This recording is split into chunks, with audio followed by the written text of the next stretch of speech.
ಆಟ ಆಡಿಸುವರು ಅದನ್ನು ವೈಭವವಾಗಿ ಮೆರೆಸುವುದಕ್ಕೆ ಬೇಕಾಗಿ ಮಾಡ್ತಾರೆ. ಆದ್ರೆ ಆರೋಗ್ಯದ ದೃಷ್ಟಿಯಿಂದ ಕಲಾವಿದರಿಗೆ ಮಾರಕ.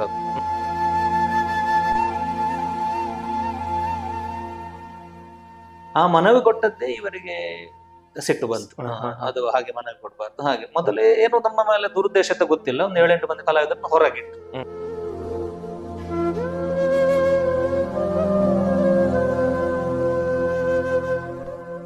ಕಟೀಲು ಮೇಳದಲ್ಲಿ ಇಷ್ಟೆಲ್ಲ ಸುದೀರ್ಘವಾದಂತಹ ಕಾಲದಲ್ಲಿ ನೀವು ವೇಷವನ್ನು ಮಾಡ್ತಿದ್ದವರು, ಒಮ್ಮೆಗೆ ಕಟೀಲು ಮೇಳ ಬಿಡುವಂತಹ ಪರಿಸ್ಥಿತಿಯಿಂದ ನಿಮ್ಗೆ ಒದಗಿ ಬಂತು, ಕಾರಣ ಏನಿತ್ತು?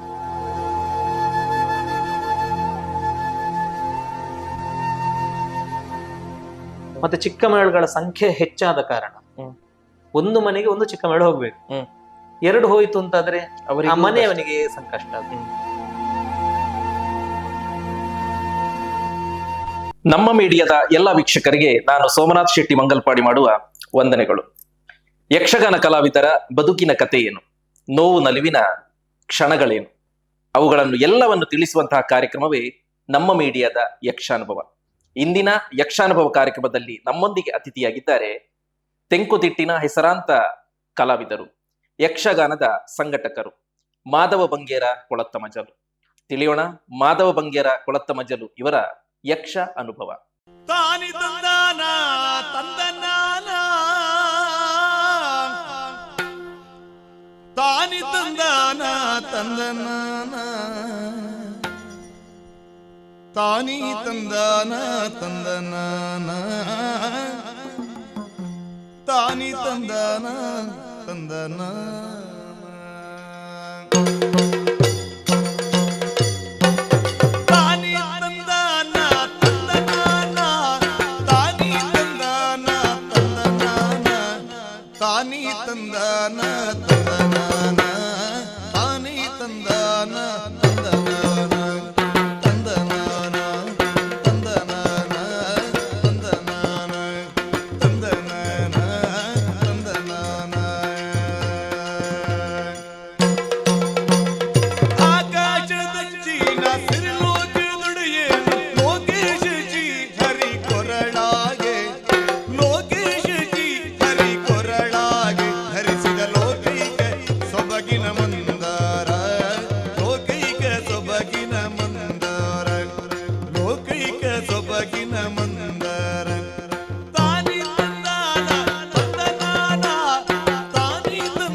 ನಮಸ್ಕಾರ ಮಾಧವಣ್ಣ.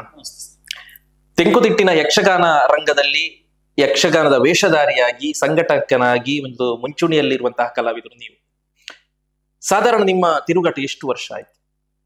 24 ವರ್ಷದ ತಿರುಗಾಟ ಪೂರ್ಣ ಆಯ್ತು. ಇದೀಗ 25ನೇ ವರ್ಷಕ್ಕೆ. 25 ವರ್ಷದ ನಾವು ಹಿಂದಕ್ಕೆ ಹೋದ್ರೆ ನಿಮ್ಮ ಬಾಲ್ಯ ಜೀವನ ಹೇಗಿತ್ತು? ನಾವು ಬಡತನದಲ್ಲಿ ಹುಟ್ಟಿ ಬೆಳೆದವರು. ಪರಿಸರ ಮಾತ್ರ ಯಕ್ಷಗಾನಂತೆ ಆಗಿತ್ತು. ಯಕ್ಷಗಾನದ ಪ್ರಭಾವಕ್ಕೆ ನಾವು ಒಳಗಾಗುವುದಕ್ಕೆ ಕಾರಣ ಬಾಲ್ಯದಲ್ಲಿ ಬಹಳಷ್ಟು ಯಕ್ಷಗಾನ ಪ್ರದರ್ಶನಗಳು ನಮ್ಮ ಊರಿನಲ್ಲಿ ನಡೆಯುತ್ತಾ ಇತ್ತು. ಟೆಂಟ್ ಮೇಳಗಳು, ಬಯಲಾಟ ಮೇಳಗಳು, ವಿಶೇಷವಾಗಿ ಕಟೀಲು ಮೇಳದ ಪ್ರದರ್ಶನಗಳು ಅತಿ ಹೆಚ್ಚು ನಡೆಯುತ್ತಾ ಇತ್ತು. ಆ ಪ್ರಭಾವವೇ ನನ್ನ ಮೇಲೆ ಬೀರಿದೆ. ಅದನ್ನು ನೋಡಿ ನೋಡಿ ಯಕ್ಷಗಾನಕ್ಕೆ ಹೋಗ್ಬೇಕೆನ್ನುವಂತಹ ಹೆಬ್ಬಯಕೆ. ನಿಮ್ಮ ಯಕ್ಷಗಾನದ ಕಲಿಕೆ ಯಾರಿತ್ತು? ಗುರುಗಳಾಗಿರುವಂತಹ ದಿವಾಣ ಶಿವಶಂಕರ ಭಟ್ ಅವರು 2001ನೇ ಇಸವಿಯಲ್ಲಿ ಧರ್ಮಸ್ಥಳದ ಲಲಿತಾ ಕಲಾ ಕೇಂದ್ರದಲ್ಲಿ ಅವರ ಮೂಲಕವಾಗಿ ನಾಟ್ಯಾಭ್ಯಾಸವನ್ನು ಮಾಡಿದೆ. ಪ್ರಥಮವಾಗಿ ಕಟೀಲು ಮೇಳಕ್ಕೆ ಸೇರ್ಪಡೆಗೊಂಡಿದೆ. ಕಟೀಲು ಮೇಳಕ್ಕೆ ಸೇರ್ಪಡೆ ನಿಮ್ಗೆ ಒಂದು ಮನಸ್ಸಿನಲ್ಲಿ ಒಂದು ಆಶೆ ಇತ್ತ? ಯಾಕೆಂದ್ರೆ ಮೇಳಕ್ಕೆ ಸೇರ್ಬೇಕು, ಆ ಮೇಳದ ಮುಖಾಂತರ ಒಂದು ಯಕ್ಷಗಾನದ ವೇಷವನ್ನು ಮಾಡ್ಬೇಕು ಎನ್ನುವಂತ ಒಂದು ಹಂಬಲ ಅವತ್ತಿತ್ತ? ನನಗೆ ಆರಂಭದಲ್ಲಿ ನಾಟಕ ರಂಗದಲ್ಲಿ ಆಸಕ್ತಿ ಇತ್ತು. ಸಾಧಾರಣ ಒಂದು 10 ತುಳು ನಾಟಕಗಳನ್ನು ನಾನು ವಿರಚಿಸಿದ್ದೆ. ಆದ್ರೆ ಅದರಲ್ಲಿ ಹೆಚ್ಚು ಹೋಪ್ಸ್ ಇಲ್ಲ ಎನ್ನುವಂತಹ ಕಾರಣಕ್ಕೆ ಬೇಕಾಗಿ ಯಕ್ಷಗಾನದಿಂದ ಆಕರ್ಷಣೆಗೊಂಡು ಆ ಮೂಲಕವಾಗಿ ಯಕ್ಷಗಾನದಲ್ಲೇ ತೊಡಗಿಸಿಕೊಳ್ಳಬೇಕೆನ್ನುವಂತಹ ಹಂಬಲ ಇದ್ದ ಕಾರಣ 24 ವರ್ಷದ ಹಿಂದೆ ಅಂತ ಹೇಳಿದ್ರೆ ಕಟೀಲು ಮೇಳ ಎಷ್ಟು ಮೇಳ ಇತ್ತು ಅವಾಗ? ಆವಾಗ 4 ಮೇಳ, ನಾ ಸೇರುವ ವರ್ಷದಲ್ಲಿ 4 ಮೇಳ ಇತ್ತು. ಆಮೇಲೆ 5ನೇ ಮೇಳ ಆಗುವಾಗ ನಾವೆಲ್ಲ 5ನೇ ಮೇಳದಲ್ಲಿ ತಿರುಗಾಟ ಮಾಡಿದ್ವಿ. 5ನೇ ಮೇಳ ಹೊಸ ಮೇಳ ಆಗುವಾಗ ಅದರಲ್ಲಿ ನಮ್ಗೆ ಚಾನ್ಸ್ ಸಿಕ್ಕಿತ್ತು. ಮೊದಲ ವೇಷ ನಿಮ್ದು? ಆರಂಭದಲ್ಲಿ ನಾನು ದೇವಿ ಮಹಾತ್ಮದಲ್ಲಿ ಈಶ್ವರನ ಪಾತ್ರ ಮಾಡುತ್ತಿದ್ದೆ. ಮೊದಲಿಗೆ ನಿಮ್ಮ ಈಶ್ವರನೇ ಸಿಕ್ಕಿತ್ತು? ದೇವಿ ಮಹಾತ್ಮ ಪ್ರಸಂಗದಲ್ಲಿ ಈಶ್ವರ ಮಾಡಿದ್ದು ನಾನು ಆರಂಭದಲ್ಲಿ. ಈಶ್ವರ ಮಾಡಿ ಶಂಖದುರ್ಗಾದಿಗಳನ್ನು ಮಾಡಿದ್ದಿದೆ. ಪ್ರಥಮ ವರ್ಷದಲ್ಲಿ ಈಶ್ವರ ಮಾಡಿ ಸುಗ್ರೀವನ ಪಾತ್ರವನ್ನು ಮಾಡಿದ್ದೆ ಪ್ರಥಮ ವರ್ಷದಲ್ಲಿ. ನಾನು ಪೂರ್ವರಂಗದಲ್ಲಿ ಯಾವುದೇ ವೇಷ ಮಾಡ್ಲಿಲ್ಲ. ಅಂದ್ರೆ ನಾವು ಸೇರುವ ಆರಂಭದಲ್ಲಿ ನಮಗೆ ಹಿರಿಯರಾದಂತಹ ಬಲಿಪ ನಾರಾಯಣ ಭಾಗವತರಿದ್ರು. ನೀ ಪೂರ್ವರಂಗದಲ್ಲಿ ಮಾಡುವ ಅವಶ್ಯಕತೆ ಇಲ್ಲ, ಪ್ರಸಂಗದಲ್ಲಿ ಮೊದಲ ವೇಷಗಳನ್ನೆಲ್ಲ ಮಾಡಬಹುದು ಅಂತ ಹೇಳಿ ನನಗೆ ಉತ್ತೇಜನ ಕೊಡ್ತದ್ದು. ಈ ಕಟೀಲು ಮೇಳ ಎಷ್ಟು ವರ್ಷ ನಿಮ್ದು ತಿರುಗಾಟ? 16 ವರ್ಷ ಕಟೀಲು ಮೇಳ ಜೊತೆ. ಯಾವೆಲ್ಲ ಪಾತ್ರವನ್ನು ಮಾಡಿದ್ದೀರಿ ಅವಾಗ? ಬ್ರಹ್ಮ, ವಿಷ್ಣು, ಈಶ್ವರ, ಮತ್ತೆ ಕೆಲವೊಂದು ಕಡಿಮೆ ರಕ್ಕಸ ಪಾತ್ರಗಳೆಲ್ಲ ಬಹಳ ಕಡಿಮೆ. ಹೆಚ್ಚಾಗಿ ನೀವು ಸಾತ್ವಿಕ ಪಾತ್ರವನ್ನೇ ಮಾಡಿದವರ? ಹೌದು, ನನಗೆ ಸಾತ್ವಿಕ ಪಾತ್ರಗಳೇ ತುಂಬಾ ಇಷ್ಟ. ಮಾನುಷದ ಪ್ರಸಂಗದ ರಾಮ, ಮತ್ತೆ ಈ ಕಂಸವಧೆಯ ಕ್ರೂರ, ಕೃಷ್ಣ ಸಂಧಾನದ ವಿದುರ, ಇಂತಹ ಪಾತ್ರಗಳು. ಮತ್ತೆ ತರಣಸೇನ ಕಾಳಗ ಪ್ರಸಂಗದಲ್ಲಿ ವಿಭೀಷಣ, ನನಗೆ ಹೆಚ್ಚು ಪ್ರೀತಿ ಆ ಪಾತ್ರಗಳಲ್ಲಿ. ಅದೇ ಹೆಚ್ಚಾಗಿ ನನಗೆ ಬರ್ತಾ ಇತ್ತು. ಆರಂಭದಲ್ಲಿ ಬರ್ತಾ ಇರ್ಲಿಲ್ಲ ಕಟೀಲು ಮೇಳದಲ್ಲಿ ಕೂಡ. ಮತ್ತೆ ಪಟ್ಲ ಸತೀಶ್ ಶೆಟ್ಟಿ ಅವರು ನನ್ನ ಅಂತರಂಗವನ್ನು ಅರ್ಥ ಮಾಡಿಕೊಂಡು ಅಂತಹ ಸಾತ್ವಿಕ ಪಾತ್ರಗಳನ್ನೇ ನೀಡ್ತಾ ಇದ್ರು.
ಉತ್ಸಾಹದಿಂದ ಹೊರನಡೆಯುವುದಕ್ಕೆ ಪ್ರಯತ್ನ ಪಟ್ಟೇ ಇಲ್ಲ, ನನಗೆ ದಾರಿಯೇ ಗೋಚರಿಸುತ್ತಾ ಇಲ್ಲವಲ್ಲ.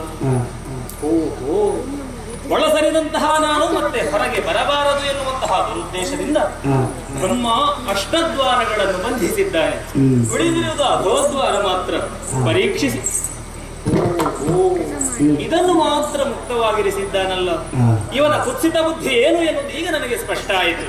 ಅದು ಕೀಳುದ್ವಾರ. ಅದರಿಂದಲೇ ನಾನು ಹೊರನಡೆದೇ ಇಲ್ಲಾದರೆ ಅವನಿಂದ ಕನಿಷ್ಠ ಅನ್ನಿಸಲ್ಪಡುತ್ತೇನೆ ಎನ್ನುವಂತಹ ಸಾಮಾನ್ಯ ಪ್ರಜ್ಞೆ ಬ್ರಹ್ಮನದ್ದು. ಆದರೆ ದೇಹದಲ್ಲಿರುವಂತಹ ನವದ್ವಾರಗಳು, ಅಂಗಗಳು ಕೂಡ ಪ್ರಾಧಾನ್ಯತೆಯನ್ನು, ಶ್ರೇಷ್ಠತೆಯನ್ನು ಪಡೆದಿದೆ ಎನ್ನುವಂತಹ ವಿಷಯ ಇವನಿಗೆ ಗೊತ್ತಿಲ್ಲ. ಮಾನ ಅಪಮಾನ ಸಮಾನನಾದ ಹರಿಯ ಪಾಲಿಗೆ ಅವ ಬಿಟ್ಟಂತಹ ಅಧೋದ್ವಾರವೇ ಹೊರನಡೆಯುವುದಕ್ಕೆ ಸರಿಯಾದದ್ದು ನಡೆದು. ಯಾಕೆಂದ್ರೆ ಸಾತ್ವಿಕ ಪಾತ್ರ ನೀವು ನಿರ್ವಹಿಸಬೇಕಾದ್ರೆ ನಿಮ್ಮ ಆ ಸ್ವಭಾವವು ಒಂದು ಸಾತ್ವಿಕತೆಯ. ಹೌದು, ನಾನು ಹೆಚ್ಚಾಗಿ ಜನ ಗುರುತಿಸುದು ಹಾಗೆ. ಸಾತ್ವಿಕ ಪಾತ್ರಗಳನ್ನು ಚಂದ ಮಾಡ್ತಾರೆ ಅವರು, ಅವರ ಆ ಪಾತ್ರಕ್ಕೆ ಒಪ್ಪುತ್ತಾರೆ. ನಿಮ್ಮ ಸ್ವಭಾವ ಹಾಗಾದ್ರೆ ಹಾಗೆ? ಹೌದು ಹೌದು, ಖಂಡಿತ. ಯಾಕೆಂದ್ರೆ ನೀವು ಅಕ್ರೂರ ಹೇಳಿದ್ರಿ, ಆಮೇಲೆ ವಿದುರ ಹೇಳಿದ್ರಿ. ಇದರ ವ್ಯತ್ಯಾಸ ಹೇಗೆ ಈ ವೇಷದ ಸ್ವಭಾವದ್ದು? ಅಕ್ರೂರ ಹಾಗೂ ವಿದುರ ಎರಡು ಪಾತ್ರಗಳು ಸಾಧಾರಣ ಒಂದೇ. ಯಾಕಂತ ಹೇಳಿದ್ರೆ ಕೃಷ್ಣನ ಸಮಕ್ಷದಲ್ಲೇ ಮಾತಾಡುವುದು. ಈಗ ಕಂಸನ ವಿಷಯವನ್ನು ಹೊತ್ತು ತಂದಂತಹ ಅಕ್ರೂರ ಕೃಷ್ಣನಲ್ಲಿ ಮಾತನಾಡುವಾಗ ಆ ಮಧುರೆಯಲ್ಲಿ ನಡೆಯುತ್ತಾ ಇದ್ದಂತಹ ಯಾವ ಕ್ಷೋಭೆಗಳುಂಟು, ಕಂಸನಿಂದ ಆಗುತ್ತಾ ಇದ್ದಂತಹ ಯಾವ ದೌಷ್ಟ್ಯ ಉಂಟು, ಆ ವಿಷಯಕವಾಗಿ ಮಾರ್ಮಿಕವಾಗಿ ಕೃಷ್ಣನಲ್ಲಿ ಅದನ್ನು ಬಿತ್ತರಿಸಬೇಕು. ವಿದುರನ ಪಾತ್ರವು ಹಾಗೆ. ಕೌರವನಿಂದಲಾಗಿ ಇಡೀ ಹಸ್ತಿನಾವತಿಯಲ್ಲಿ ಆಗಿರುವಂತಹ ಉಲ್ಲೋಲ ಕಲ್ಲೋಲ ಇವೆಲ್ಲ ನಿವಾರಣೆ ಆಗಬೇಕು. ದೇವರೇ, ನಮ್ಮ ಮನೆಯಂಗಳಕ್ಕೆ ನೀ ಬಂದಿದ್ದಿ, ಎಲ್ಲವೂ ನಿನ್ನಿಂದ ಅದು ಸಾಧ್ಯ, ಪ್ರಕ್ಷುಬ್ಧತೆ ಬೇಡ. ಆ ನಿಟ್ಟಿನಲ್ಲಿ ಕೃಷ್ಣನಲ್ಲಿ ಅರಿಕೆ ಮಾಡಿಕೊಳ್ಳುವಂತಹ ಒಂದು ಪಾತ್ರ ಅದು. ಸಾಧಾರಣ ಎರಡು ಪಾತ್ರಗಳು ಒಂದೇ. ಈಗ ದೇವಿ ಮಹಾತ್ಮೆಗೆ ವಿಷಯ ಬಂದ್ರೆ ಬ್ರಹ್ಮ ಮತ್ತು ವಿಷ್ಣು ಕೆಲವದಲ್ಲಿ ಒಂದು ಚರ್ಚಾಸ್ಪದವಾದಂತಹ ವಿಷಯ ಇರ್ತದೆ. ನಿಮ್ಗೆ ಜಾಸ್ತಿ ಒಂದು ಒಬ್ಬ, ಯಾಕೆಂದ್ರೆ ಇಷ್ಟೆಲ್ಲ ನೀವು ವರ್ಷ ತಿರುಗಾಟ ಮಾಡಿದವರು, ನಮ್ಗೆ ಒಂದು ಬ್ರಹ್ಮ ಇಂಥವರೇ ಸಿಗ್ಬೇಕಿತ್ತು, ಅವರು ಸಿಗ್ಬೇಕಿತ್ತು ಅಂತ ಒಂದು ನಿಮ್ಮ ಜೋಡಿ ಯಾರಿದ್ದಾರೆ? ನನಗೆ ಆರಂಭದಲ್ಲಿ ಜಯಪ್ರಕಾಶ್ ಶೆಟ್ಟಿ ಪೇರ್ಮುದೆ, ನಾವು ಕಟೀಲ್ ಮೇಳದಲ್ಲಿ ಇರುವಾಗ ಅವರ ವಿಷ್ಣುವಿನ ಪಾತ್ರಕ್ಕೆ ಬ್ರಹ್ಮ ಮಾಡಿದ್ದೇನೆ. ಯಾಕಂತ ಹೇಳಿದ್ರೆ ಅವರಿಗೆ ಅದಕ್ಕೊಂದು ದಾರಿ ತೋರಿಸಿದ್ದು, ಹೀಗೆ ಮಾಡುವ ನೀ ಬ್ರಹ್ಮ, ಹೀಗೆ ಮಾಡು. ಅವರು ಆರಂಭದಲ್ಲಿ ನಾನು ಅವರ ವಿಷ್ಣುವಿನ ನಾ ಬ್ರಹ್ಮ ಮಾಡಿದ್ದೇನೆ, ಅದೊಂದು ಅನುಭವ. ಮತ್ತೆ ಕ್ರಮೇಣ ದಿನೇಶ್ ಶೆಟ್ಟರ್ ಕಾವಳಗಟ್ಟೆ ಎನ್ನುವುದನ್ನು ನೀನು ಹೇಗೆ ನಿರ್ಣಯಿಸಿದೆ? ಕಾರಣ ಒಂದು ಮಾತೆಯಿಂದ ಎಲ್ಲವನ್ನೂ ಹೊಂದಿದ ಬಳಿಕ ನನಗೆ ಅರ್ಥವಾದದ್ದು ಹೀಗೆ ಎನ್ನುವ ಹಾಗೆ. ಹೇಗೆ? ಬ್ರಹ್ಮ ಎನ್ನುವ ಹಾಗೆ ಮಹಾಮಾತೆ ನನ್ನನ್ನು ಕರೆದವಳಿದ್ದಾಳೆ. ಪ್ರಥಮವಾಗಿ ನಿಜ. ಬ್ರಹ್ಮ ಅಂತ ಹೇಳಿದ್ರೆ ಬೃಹತ್, ಮಹತ್, ಶ್ರೇಷ್ಠ, ಗರಿಷ್ಠ, ಶ್ರೇಷ್ಠ, ಉನ್ನತ ಎನ್ನುವಂತಹ ಅರ್ಥವನ್ನು ಧ್ವನಿಸುತ್ತದೆ. ಖಂಡಿತ. ಆಕಾಶವತ್ ಸರ್ವಗತತ್ವಂ ನಿತ್ಯಂ. ಆಕಾಶ ಹೇಗೆ ನಿತ್ಯವೋ ಹಾಗೆ ಬ್ರಹ್ಮ ಶಬ್ದದ ಅರ್ಥ ಸತ್ಯ. ಸರ್ವಗತ ಅಂತ ಹೇಳಿದ್ರೆ ಎಲ್ಲೆಡೆಯಲ್ಲಿಯೂ. ನಾಮದ ವಿಷಯಕವಾಗಿ ಯೋಚಿಸಿದ್ರೆ ಸುಲಲಿತವಾಗಿ ನಾವು ಅರ್ಥ ಮಾಡಿಕೊಳ್ಳಬಹುದು. ನಿನಗೊಂದು ಉದ್ದ ನಾಮ, ಅವನಿಗೊಂದು ಅಡ್ಡ ನಾಮ. ಆದರೆ ಬ್ರಹ್ಮನದ್ದು ಸುನಾಮ. ಸುನಾಮ. ನೀನು ಸುನಾಮಿ. ಹೌದು, ಒಳ್ಳೆಯ ನಾಮ ಉಳ್ಳವ, ಒಳ್ಳೆಯ ನಾಮವನ್ನು ಹೊಂದಿದವ. ಅಷ್ಟೇ ಅಲ್ಲ, ಸರ್ವಶ್ರೇಷ್ಠವಾದಂತಹ ಸತ್ಯಲೋಕ ಕೊಡಲ್ಪಟ್ಟದ್ದು ಈ ಬ್ರಹ್ಮನಿಗೆ. ನನ್ನಿಂದ ಉಗಮ, ನಿನ್ನಿಂದ ಉಪಚಾರ, ಸರಿ. ಹರನಿಂದ ಉಪಸಂಹಾರ. ಸರಿ. ಇದನ್ನೇ ಲಕ್ಷಿಸಿ ನಾವು ಮುಂದುವರಿದೆವು ಅಂತಾದ್ರೆ ನಾನು ಒಂದನ್ನು ಉಂಟು ಮಾಡುವ, ನೀನು ಅದನ್ನು ಜತನದಿಂದ ಪೊರೆಯುವ. ಹರ ನಾ ಬರೆದಂತಹ ಜೀವಿತಾವಧಿ ಮುಗಿದ ಬಳಿಕ ಅದನ್ನು ಲಯಗೊಳಿಸುವವ. ಸತ್ಯ. ಎಲ್ಲವೂ ನಮಗೆ ಮೇಲ್ನೋಟಕ್ಕೆ ಅರ್ಥವಾಗುತ್ತದೆ ಎಂದಾದ ಬಳಿಕ ನೀವು ಯಾಕೆ ಅರ್ಥೈಸದೆ ಹಿಂದುಳಿದರೆಯೋ ನಾನು ಅರಿಯೆ. ಹಾಗಾಗಿ ನಿಮಗೆ ಅರಿವು ಮೂಡಿಸ್ತೇನೆ. ಜಾಗೃತಾವಸ್ಥೆಗೆ ಮಾತೆ ನಮ್ಮನ್ನು ತರುವಂತಹ ಪೂರ್ವದಲ್ಲೇ ಎಚ್ಚರಿಸಿದ್ದಾಳೆ. ಮೊದಲಾಗಿ ನನ್ನನ್ನು ಕರೆದಿದ್ದಾಳೆ. ಹಾಗಾಗಿ ನಿಮ್ಮೇರುವರಿಗಿಂತಲೂ ನಾನು ಶ್ರೇಷ್ಠ, ಹಿರಿಯವ. ನನ್ನ ಮಾತುಗಳನ್ನು ಒಪ್ಪಿಕೊಳ್ಳತಕ್ಕದ್ದು. ಬ್ರಹ್ಮ ಎಲ್ಲವನ್ನೂ ಮೊದಲು ಗಳಿಸಿದ್ದೇನೆ ಎನ್ನುವುದನ್ನು ಪಡೆದ ದೆಸೆಯಿಂದ ಕೃತಿಯ ಮುಖಾಂತರ ಬಿತ್ತರಿಸುವುದಕ್ಕೆ ಹೊರಟಿದ್ದಿ ನೀನು. ಎಲ್ಲವನ್ನು ಮೊದಲು ಪಡೆದಿದ್ದೇನೆ ಅನ್ನುವುದಕ್ಕಿಂತಲೂ ಉತ್ತಮವಾದದ್ದನ್ನು ಹೊಂದಿದ್ದೇನೆ, ಸರ್ವಶ್ರೇಷ್ಠವಾದದ್ದನ್ನು ಗಳಿಸಿದ್ದೇನೆ. ಮೊದಲು ಪಡೆಯುವುದೇ ಪ್ರಧಾನ ಅಲ್ಲ. ಅಲ್ಲ, ನೀ ಪಡೆದದ್ದರಲ್ಲಿ ಕೇವಲ ನಿನ್ನದನ್ನೇ ನೀ ಅವಲೋಕನ ಮಾಡಿದೆ. ಕೆಲವೊಂದು ಕಡೆ ಚರ್ಚೆ ಆಗ್ತಿತ್ತು. ಚರ್ಚೆಯಲ್ಲಿ ಹೇಗೆ ಒಂದು ಆರೋಗ್ಯಪೂರ್ಣವಾದ ಚರ್ಚೆ? ಆರೋಗ್ಯಪೂರ್ಣವಾದಂತಹ ಚರ್ಚೆ. ಅದೊಂದು ದೀರ್ಘ ಮಟ್ಟಿಗೆ ಒಂದೆರಡು ಕಡೆ ಹೋಗಿರಬಹುದು. ಹಾಗೆ ಅಂದುಕೊಂಡು ಜನರು ಸ್ವೀಕರಿಸುವ ಹಾಗಿತ್ತು. ಅದಕ್ಕಿಂತಲೂ ಮೊದಲು ನಾನು ಕಟೀಲು ಮೇಳದಲ್ಲಿ ವಿಷ್ಣು ಮಾಡುವಾಗ ನನ್ನ ಗುರುಗಳೇ ಆಗಿರುವ ದಿವಾಣ ಶಿವಶಂಕರ ಭಟ್ರು ಅವರು ಬ್ರಹ್ಮನ ಪಾತ್ರ ಮಾಡುತ್ತಿದ್ದರು. ಅದೊಂದು ಸೌಹಾರ್ದಯುತವಾದಂತಹ ಸಂಭಾಷಣೆ, ತುಂಬಾ ಜನ ಮೆಚ್ಚಿಕೊಂಡಿರ್ತದನ್ನು. ಯಾಕೆಂದ್ರೆ ಗುರುಗಳು ಎದುರು ಇರುವಾಗ ಆ ಒಂದು ಏನ್ ಹೇಳ್ತಾರೆ ಅದಕ್ಕೆ, ಒಂದು ಕಾಂಬಿನೇಷನ್ ಅಂತ ಹೇಳ್ತೇವೆ. ಹೇಗಿತ್ತ ಆವಾಗ ಅದು ಗುರುಗಳು? ನಿಜವಾಗಿ ನಾನು ಗುರುಗಳ ಎದುರು ಅವರು ವಿಷ್ಣು ಮಾಡ್ಬೇಕಿತ್ತು, ನಾವು ಬ್ರಹ್ಮ ಮಾಡ್ಬೇಕು. ಆದ್ರೆ ಗುರುಗಳ ಸಹಕಾರ ನನಗೆ, ನಿನ್ನ ಪಾತ್ರ ಅದು ವಿಷ್ಣುವಿಗೇ ಸೂಕ್ತ, ನೀ ಬ್ರಹ್ಮ ಮಾಡ್ಬೇಕಾದವಲ್ಲ, ನೀ ವಿಷ್ಣುವೇ ಮಾಡ್ಬೇಕಾದವ. ನಾ ಗುರು ಅಂತ ಹೇಳಿ ನೀನು ಅದನ್ನು ಇದು ಮಾಡ್ಬೇಡ. ನನ್ನ ಎದುರು ನೀ ವಿಷ್ಣು ಮಾಡಿದ್ರೆ ಚಂದ. ನಿನ್ನ ವಿಷ್ಣು ಪಾತ್ರಕ್ಕೆ ಹೇಳಿ ಮಾಡಿಸಿದ ಮಾತುಗಳು ನಿನ್ನ ಮುಖಭಾವ ಎಲ್ಲ. ಹಾಗಾಗಿ ನಿನ್ನೊಂದಿಗೆ ನಾವು ಬ್ರಹ್ಮ ಮಾಡ್ಲಿಕ್ಕೆ ಯಾವತ್ತೂ ಸಿದ್ಧ. ಒಂದು 4-5 ವರ್ಷ ನಾವು ಕಂಟಿನ್ಯೂಸ್ ಮಾಡಿದ್ದೇವೆ ಅದನ್ನು. ಜನ ಒಪ್ಪಿಕೊಂಡಿದ್ದಾರೆ ಅದನ್ನು. ಹಾಗೆ ಮಾಧವಣ್ಣ, ಸಣ್ಣದಿರುವಾಗ ನೀವೇ ಹೇಳಿದ್ರಿ ಕಟೀಲು ಮೇಳದ ಆಟವನ್ನು ನೋಡ್ತಾ ಬೆಳೆದವರು ಅಂತ. ಜೀವನದಲ್ಲಿ ಎಂದಾದ್ರೂ ಕಟೀಲು ಮೇಳದ ರಂಗಸ್ಥಳದಲ್ಲಿ ನಾನು ವೇಷ ಮಾಡ್ತೇನೆ ಅಂತ ಆಲೋಚನೆ ನಿಮ್ಮಲ್ಲಿ ಬಂದಿದೆ? ಹೌದು, ಬಂದಿದೆ. ಯಾಕಂತ ಹೇಳಿದ್ರೆ ಕಟೀಲ್ ಮೇಳದಲ್ಲಿ ಕೆಲವೊಂದು ವೇಷಗಳು ವಿಜೃಂಭಿಸುವಾಗ ನಾನು ಹೀಗೆ ಇಂತಹ ರಂಗಸ್ಥಳದಲ್ಲಿ ವೇಷ ಮಾಡಬೇಕೆನ್ನುವಂತ ಆಸೆ ಇತ್ತು ನನಗೆ. ಅದಕ್ಕೆ ಪೂರಕವಾಗಿ ನಮ್ಮ ಮಿತ್ರ ಕೋಚಣ್ಣರಯ್ಯವರ ತಂದೆ ಇದ್ದಾರೆ, ಉಮಾನಾಥ ಶೆಟ್ರು ಅಂತ ಹೇಳಿ. ಅವರಿಗೆ ಯಕ್ಷಗಾನದ ವಿಶೇಷ ಅಭಿರುಚಿ. ಅವಾಗ ಮೇಳದ ಯಜಮಾನರಾಗಿದ್ದವರು ಕಲ್ಲಾಡಿ ವಿಠಲ್ ಶೆಟ್ರು. ಅವರಲ್ಲಿ ಹೇಳಿ ಅದೇ ವರ್ಷ ನನ್ನನ್ನು ಮೇಳಕ್ಕೆ ಸೇರಿಸಿದ್ರು. ಹಾಗೆ ಹಾಗಾದ್ರೆ ಒಂದು ಆಲೋಚನೆ ಇತ್ತು ನಿಮ್ಗೆ ಮೊದಲೇ? ಇತ್ತು. ಈಗ ಕಟೀಲು ಮೇಳದ ರಂಗಸ್ಥಳದಲ್ಲಿ ದೇವಿಮಾತ್ಮೆ ಅಂತ ಹೇಳಿದ್ರೆ ಅದೊಂದು ಏನೋ ಒಂದು ಜಾತ್ರೆ ತರ. ಹೌದು. ಸಿಡಿಮದ್ದು, ಬ್ಯಾಂಡು ವಾದ್ಯ, ಅದು ಇದೆಲ್ಲ. ಈ ಸ್ವರಕ್ಕೆ ಕಲಾವಿದರಿಗೆ ಏನಾದ್ರೂ ತೊಂದರೆ ಆಗ್ತದ ನಮ್ಮ ಪಾತ್ರ ಪೋಷಣೆಯಲ್ಲಿ ರಂಗಸ್ಥಳದಲ್ಲಿ ಏನಾದ್ರು? ಹೌದು. ಈಗ ಮಾತನಾಡುತ್ತಾ ಇರುವಾಗ ಆ ಸಿಡಿ ಮದ್ದೆಲ್ಲ ಸಿಡಿಸಿದ್ರೆ ನಮಗೆ ಮಾತಿಗೆ ಅಡಚಣೆ ಆಗ್ತಿತ್ತು. ನಮಗೆ ಶ್ರುತಿಬದ್ಧವಾಗಿ ಮಾತಾಡ್ಲಿಕ್ಕೆ ಬಹಳ ಕಷ್ಟ ಆಗ್ತದೆ. ನಮ್ಮ ಗಮನವೂ ಕೂಡ ಬೇರೆ ಕಡೆ ಹೋಗ್ತದೆ. ಸುಡುಮದ್ದು ಅಂದ್ರೆ ಈಗ ಆಟ ಆಡಿಸುವರು ಅದನ್ನು ವೈಭವವಾಗಿ ಮೆರೆಸುವುದಕ್ಕೆ ಬೇಕಾಗಿ ಮಾಡ್ತಾರೆ. ಆದ್ರೆ ಆರೋಗ್ಯದ ದೃಷ್ಟಿಯಿಂದ ಕಲಾವಿದರಿಗೆ ಮಾರಕ ಅದು. ಯಾಕೆಂದ್ರೆ ಈಗ ಒಮ್ಮೆ ಬೆಂಕಿ ಕೊಟ್ರೆ ಅದರಲ್ಲಿ ಒಂದು 50-100 ಮೇಲೆ ಹೋಗುವಂತದ್ದು ಇಲ್ಲ ಇರ್ತದೆ ಸಿಡಿಮದ್ದು. ನಮ್ಮ ಒಂದು ಪದ್ಯಕ್ಕೆ ಹೊಟ್ಟಿಸಿದ್ರೆ ಅದು ಸಿಡಿತಾ ಇರ್ತದೆ. ಇದರಿಂದ ಕಲಾವಿದರಿಗೂ ಕೂಡ ಪಾತ್ರ ಪೋಷಣೆಯಲ್ಲಿ ತುಂಬಾ ತೊಡಕು. ಈ ರೀತಿ ಅನುಭವ ಆಗಿದೆ ನನಗೆ. ಆಗಿದೆ, ತುಂಬಾ ಆಗಿದೆ. ಮೊದಲೆಲ್ಲ ಜಾಸ್ತಿ ಇತ್ತು, ಈಗ ಸಾಧಾರಣ ಅದನ್ನು ಕಡಿಮೆ ಮಾಡಿಕೊಂಡು ಬಂದ್ರು. ಮೊದಲೆಲ್ಲ ಆರಂಭದಲ್ಲೆಲ್ಲ ರಂಗಸ್ಥಳದ ಮುಂಭಾಗದಲ್ಲಿ ಪಟಾಕಿಗಳನ್ನೆಲ್ಲ ಸಿಡಿಸ್ತಿದ್ರು. ಅದರಿಂದ ಬರುವ ವಿಷ ಅನಿಲೆಲ್ಲ ನಮ್ಮ ಆರೋಗ್ಯಕ್ಕೆ ಬಹಳ, ಈಗ ಅದು ಕಡಿಮೆ ಆಗಿದೆ. ಅಂದ್ರೆ 90% ಕಡಿಮೆ ಆಗಿದೆ. ಈಗ ಸ್ವಲ್ಪ ಪ್ರೇಕ್ಷಕರು ಪ್ರಜ್ಞಾವಂತರಾಗಿದ್ದಾರೆ, ಆಟ ಆಡಿಸೋರೆಲ್ಲ ಸ್ವಲ್ಪ ದೂರದಲ್ಲಿ ಹೊಡೆಯುತ್ತಾರೆ ಅದನ್ನು. ಸಾಧಾರಣ ಕಂಟ್ರೋಲ್ಗೆ ಬಂದಿದೆ ಈಗ. ಆಮೇಲೆ ಕಟೀಲು ಮೇಳದಲ್ಲಿ ನೀವು ಹಲವಾರು ಪಾತ್ರಗಳನ್ನು ಮಾಡಿದವರು. ಆ ಕಟೀಲು ಮೇಳದ ಪ್ರಸಂಗಗಳಲ್ಲಿ ನಿಮ್ಗೆ ಹೆಸರು ತಂದು ಕೊಟ್ಟ ಪಾತ್ರ ಯಾವುದು? ಅದೇ ಮಾನಿಷಾದ ಪ್ರಸಂಗ, ಅದರ ರಾಮ. ಈ ರಾಮ ಯಾಕಂದ್ರೆ ಬಹಳ ಒಂದು ಮಾರ್ಮಿಕವಾದಂತಹ ಒಂದು ಅರ್ಥಗಾರಿಕೆ ಅದರಲ್ಲಿ ಬೇಕು. ಹೌದು. ಯಾರನ್ನಾದ್ರೂ ನೀವು ಯಾವ್ದಾದ್ರು ಬೇರೆ ಯಾರಾದ್ರೂ ಕಲಾವಿದರ ರಾಮನನ್ನು ನೀವು ನಾನು ತುಂಬಾ ಇಷ್ಟಪಟ್ಟದ್ದು, ಮಾದರಿಯಾಗಿ ಇಟ್ಟುಕೊಂಡಿದ್ದೀರಾ? ತುಂಬಾ ಇಷ್ಟಪಟ್ಟದ್ದು ಸಿದ್ಧಕಟ್ಟೆ ಚೆನ್ನಪ್ಪ ಶೆಟ್ರು. ಅವರ ಅರ್ಥಗಾರಿಕೆ, ಅವರ ಮಾತಿನಲ್ಲಿರುವಂತಹ ಸ್ವಾರಸ್ಯ, ಇದೆಲ್ಲವನ್ನು ಚೆನ್ನಾಗಿ ಗಮನಿಸ್ತಾ ಇದ್ದೆ ನಾನು. ಚೆನ್ನಪ್ಪ ಶೆಟ್ರು ಹಾಗೆ ವಿಶ್ವನಾಥ ಶೆಟ್ರು, ಅವರ ಅರ್ಥವು ತುಂಬಾ ಚಂದ, ಕನ್ನಡ ಎಲ್ಲ ಬಾರಿ ಸ್ಪಷ್ಟ ಇತ್ತು. ಅದನ್ನೆಲ್ಲ ನಾನು ಸೂಕ್ಷ್ಮವಾಗಿ ಅವಲೋಕಿಸ್ತಾ ಇದ್ದೆ. ಸಾಧಾರಣ ನನಗೆ ಅವರನ್ನೇ ಹಿಂಬಾಲಿಸ್ಬೇಕು ಅಂತ ಇತ್ತು. ಹಾಗೆ ಸೀತೆ ನಿಮ್ ಜೊತೆ ನನ್ನ 5ನೇ ಮೇಳದಲ್ಲಿ, ಕಟೀಲು 5ನೇ ಮೇಳದಲ್ಲಿ ಇರುವಾಗ ನೆಲ್ಯಾಡಿ ಪ್ರಸನ್ನ ಶೆಟ್ರು ಇದ್ರು. ಈಗ ಪಾವಂಜ ಮೇಳದಲ್ಲಿ ಆ ಸೀತೆ ಮಾಡುವವರು ಅಕ್ಷಯ್ ಕುಮಾರ್ ಮಾರ್ನಾಡ್. ಕಟೀಲು ಮೇಳದಲ್ಲಿ ಇಷ್ಟೆಲ್ಲ ಸುದೀರ್ಘವಾದಂತಹ ಕಾಲದಲ್ಲಿ ನೀವು ವೇಷವನ್ನು ಮಾಡ್ತಿದ್ದವರು, ಒಮ್ಮೆಗೆ ಕಟೀಲು ಮೇಳ ಬಿಡುವಂತಹ ಪರಿಸ್ಥಿತಿಯಿಂದ ನಿಮ್ಗೆ ಒದಗಿ ಬಂತು. ಕಾರಣ ಏನಿತ್ತು? ಅಂದ್ರೆ ನಮಗೆ ಒಂದು ರಂಗಸ್ಥಳದಲ್ಲಿ ನಮ್ಮ ಪಾತ್ರಗಳು ಮೆರೆಯುವುದಕ್ಕೆ, ನಮ್ಮ ಪಾತ್ರಗಳಿಗೆ ಪೂರಕವಾಗಿ ಪದ್ಯ ಹೇಳುತ್ತಾ ಇದ್ದದ್ದು ಪಟ್ಲ ಸತೀಶ್ ಶೆಟ್ರು. ಈ 5ನೇ ಮೇಳ ಆಗುವಾಗ ಈ ಯುವ ಕಲಾವಿದರನ್ನೆಲ್ಲ ಒಟ್ಟು ಸೇರಿಸಿ ಒಂದು ತಂಡ ಅಂತ ಮಾಡಿದ್ದವರು ಪಟ್ಲ ಸತೀಶ್ ಶೆಟ್ರು. ಅದೇ ತಂಡದಲ್ಲಿ ಒಂದು 8 ವರ್ಷ ತಿರುಗಾಟ ಮಾಡಿದ್ದೆ ನಾನು. 8 ವರ್ಷ 2ನೇ ಮೇಳದಲ್ಲಿ, 8 ವರ್ಷ ಈ 5ನೇ ಮೇಳದಲ್ಲಿ ಕಂಟಿನ್ಯೂಸ್ ತಿರುಗಾಟ ಮಾಡ್ತಿದ್ದೆ. ಅದು ನಾವು ತುಂಬಾ ಹಚ್ಚಿಕೊಂಡಿದ್ದೆವು ಆ ಮೇಳವನ್ನು. ಅದರಲ್ಲಿರೋ ಕಲಾವಿದರು ಹಾಗೆ ಒಂದು ಒಗ್ಗಟ್ಟಿನ ಒಂದು ಮನೆ ಅಂದದಿಂದ ಮೇಳ ನಡೆಯುತ್ತಾ ಇತ್ತು, ಯುವ ಕಲಾವಿದರೇ. ಹೌದು, ಯಾಕೆಂದ್ರೆ ಯಕ್ಷಗಾನ ರಂಗದಲ್ಲಿ ಒಂದು ಮಾತಿತ್ತು, 5ನೇ ಸೆಟ್ಟು ಅಂತ. ಹೌದು ಹೌದು. ಅದರ ವಿಷಯ ಹೇಳಿ ಅಂತ ನಂಗೆ ಸ್ವಲ್ಪ. 5ನೇ ಸೆಟ್ಟು ಅಂತ ಹೇಳಿದ್ರೆ ಹೇಗಿತ್ತು? ನಿಜವಾಗಿ ಯುವ ಕಲಾವಿದರನ್ನು ಸೇರಿಸಿದ್ರು. ಸಚ್ಚಣ್ಣ, ಅಮ್ಮುಂಜೆ ಮೋಹನ್ ಕುಮಾರ್ ಇರ್ಬೋದು, ಮೋಹನ ಬೆಳ್ಳಿಪಾಡಿ ಇರ್ಬೋದು, ಆವಾಗ ಪೆರುವೈ ನಾರಾಯಣ್ ಶೆಟ್ರು ಇದ್ರು. ಮತ್ತೆ 1 ವರ್ಷ ನಂತರ ಮಾನ್ಯ ಸಂತೋಷ್ ಕುಮಾರ್ ಬಂದ್ರು. ಆವಾಗ ಪ್ರಶಾಂತ್ ಶೆಟ್ಟಿ ನೆಲ್ಯಾಡಿ ಇದಕ್ಕೆ ಸ್ತ್ರೀ ಪಾತ್ರಕ್ಕೆ ಇದ್ರು. ಹಾಸ್ಯಕ್ಕೆ ಉಜಿರ ನಾರಾಯಣ ಹಾಸ್ಯಗಾರಿದ್ರು.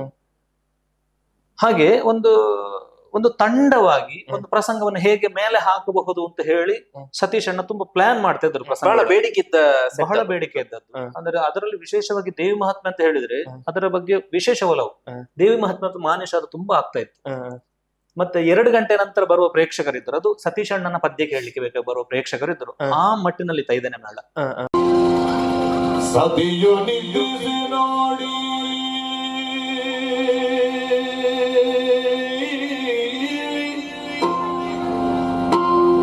ರಘುವರನಿರುವುದು ಯೋಚಿಸಿದ ಗುರುಗೆ ದಿಗದಿರದಿ ಜಾನಕಿ ಧರಿಸಿರುವಳಿ ಯಮಳ ಪಿಂಡಗೆ ಗುರು ಶ್ರೀರಕ್ಕೆ ಇದ್ದ ಬೆನ್ನುದ ದೈವವನು ಸ್ಮರಿಸಿ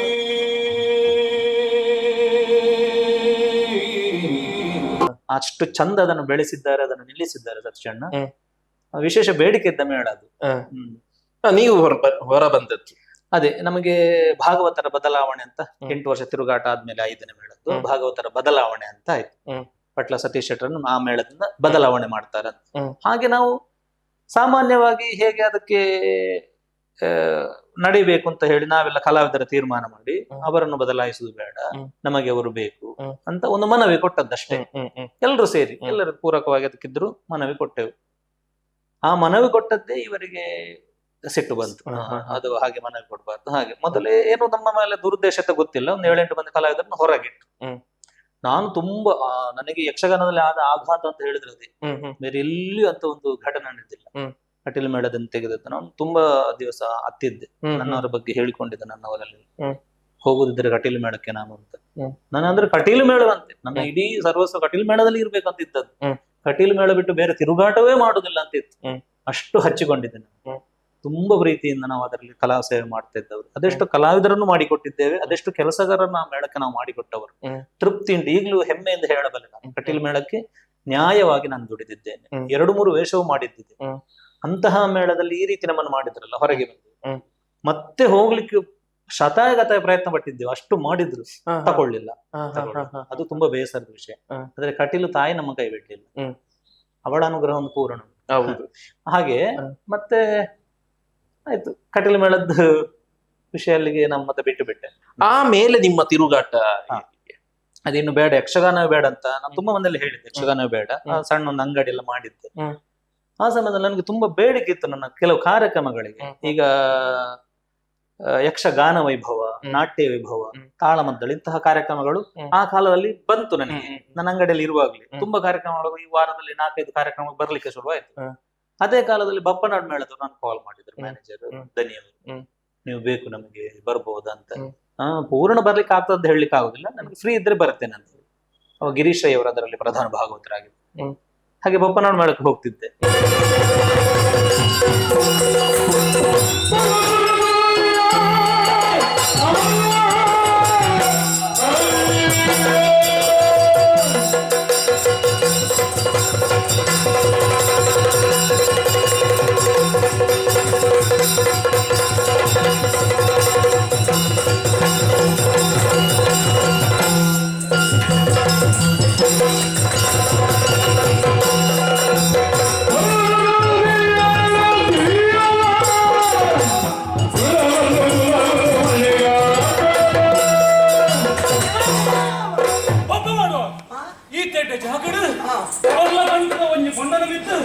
ಕೈ ಬಾಳಂಗುಲ್ಲತ್ತೆ ನಿನ್ನ ಮಂಡೆಗೆ ಒಂಜಿ ತೀ ಅಂದಂಡ ಮಂಡೆ ಬಂಜುಗಳ ಮಾಡು ಮಂಡೆ ಬಂಜಿದಲ್ಲಿ ಪುಣ್ಯನ ಪಾತ್ರ ನೋಡಿ ಈ ಪಾತ್ರ ಹೆಚ್ಚ ಬಂಜಿದ ಉಲಾಯಿದ ಪಾತ್ರ ಬಾತೆರೋಡು ಪಾತೆರಡನ ಪಾತೆರೋಡು ಬಂಜಿಗೆ ಒಂಜಿ ಪೆಟ್ಟು ಕೊಟ್ಟು ಮಂಡೆ ಬಿದೆ ಓ ಈರು ಬಾತೆರ ನಂಗಡ್ಡೆ ಉಲಾಯಿ ಪೋಯಿನ ಜಾಗಕ್ಕೆ ಬಟ್ಟಿ ಬೆಟ್ಟಿ ಬಿದೆ ಪಾತೆರಡತ್ತ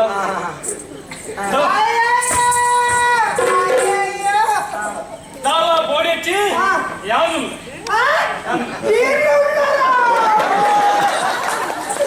ಭಾರಿ ಅನುಭವದ ಪೊಣ್ಣು ಮಾತಿನಿ ಲಕ್ಷಣ ಭಾರಿ ಒಂದು ಕಥೆ ನಡ್ತಾನತಿ ದುಂಬುದ ಕಾಲಡಿಗೆ ರಾಮದೇವರಿ ಕಾಡಿಗೆ ಪೋಣಗ ಆರ್ನ ಕಾರು ಕಲ್ಲಿಗೆ ತಾಗನಿಗೆ ಪೊಡಿ ಪೊಡಿ ಆದಿ ಹೆಂಚಿನಿ ಕಾರು ಕಲ್ಲಿಗೆ ತಾಗಿ ಬೆಟ್ಟಿಗೆ ಕಲ್ಲು ಪೊಂಜೆ ಹೋದಲ ತೊಂಬೋಯಿನಿಗೆ ಅಂಚನೆ ಮುಡ್ಪಲಾಂಡತೆ ಅಂದ ಈ ವಾಕದ ಬಂದ್ಬಿಡಿ ಕಾರು ಪೊಣ್ಣ ಕಲ್ಲು ಪೊಣ್ಣ ಅಹಲ್ಯೋದ್ಧರಣದ ಪುಣ್ಯಪಾದ ಪೊನ್ನಾಯಿನಲ್ಲಿ ಏರು ಅಹಲ್ಯ ಅಹಲ್ಯೆ ಅಹಲ್ಯ ಅಹಲ್ಯೆ ಅಹಲ್ಯ ನಿನ್ನ ಜನ್ಮ ಅಂಚನೆ ಮುಡ್ಪಲಾಂಡತೆ ಬಾಗtere ಇಂದೇ ಯಾನು ನಿಜ ಆಳಿನ ಆಳ ಮಲ್ತಿ ಯಾನಿಗೆ ದಾಳ ಮಲ್ತೆ ನಾವು ಆ ತಾಯಿ ಅನುಗ್ರಹವೂ ಇತ್ತು ನನಗೆ. ಯಾಕಂತ ಹೇಳಿದ್ರೆ ತುಂಬಾ ಹಗಲಿನಲ್ಲಿ ತುಂಬಾ ಕಾರ್ಯಕ್ರಮಗಳು ಸಿಕ್ಕಿತ್ತು. ನಾನು ಗಿರೀಶನ್ನ ಹಲವು ಕಾರ್ಯಕ್ರಮ ಪೂರೈಸಿ ಮೇಳಕ್ಕೆ ಹೋದದ್ದಿದ್ದೆ. ಹೀಗೆ ಬಪ್ಪನಾಡ್ ಮೇಳದಲ್ಲಿ ಒಂದು ವರ್ಷ ತುಳು ಪ್ರಸಂಗ ನನಗೆ ಅಷ್ಟು ಹಿತ ಆಗ್ತಿರ್ಲಿಲ್ಲ ನನಗೆ, ಅಂದ್ರೆ ತುಳು ಭಾಷೆಲ್ಲ ಅಷ್ಟು ಹಿಡಿತ ಇರ್ಲಿಲ್ಲ, ಮಾಡ್ತಿದ್ದೆ ಅಷ್ಟೇ. ಆಮೇಲೆ ಬಪ್ಪನಾಡಿಂದ ಮತ್ತೆ ಒಂದು ವರ್ಷ ಸುಂಕದಕಟ್ಟೆ ಮೇಳದಲ್ಲಿ. ಹೌದು, ಯಾಕಂದ್ರೆ ಬಪ್ಪನಾಡು ಮತ್ತೆ ಸುಂಕದಕಟ್ಟೆ ಹೆಚ್ಚಾಗಿ ತುಳು ಪ್ರಸಂಗ. ಹೌದು, ಹೇಗನಿಸಿತ್ತು? ಯಾಕಂದ್ರೆ ಪೌರಾಣಿಕದಲ್ಲಿ ಮಾತಾಡೋದು ಬೇರೆ, ನಮ್ಮ ತುಳು ಪ್ರಸಂಗದಲ್ಲಿ ತುಳುವಿನ ಒಂದು ರಂಗ ಭಾಷೆ ಅದು ಬೇರೆ. ಹೌದು, ಹೇಗಿತ್ತು ಆವಾಗ? ಈಗ ಪುರಾಣಕ್ಕೆ ಅದರ ಹಿನ್ನೆಲೆ ಉಂಟು. ಈಗ ಒಂದು ಪಾತ್ರ ಮಾತಾಡುವಾಗ ಇನ್ನು ಭೀಷ್ಮನ ಹಿನ್ನೆಲೆ ಉಂಟು. ಅದನ್ನೆಲ್ಲ ಕ್ರೋಢೀಕರಿಸಿಕೊಂಡು ನಾವು ಅದನ್ನು ಪ್ರಸ್ತುತಪಡಿಸ್ಲಿಕ್ಕೆ ಆಗ್ತದೆ.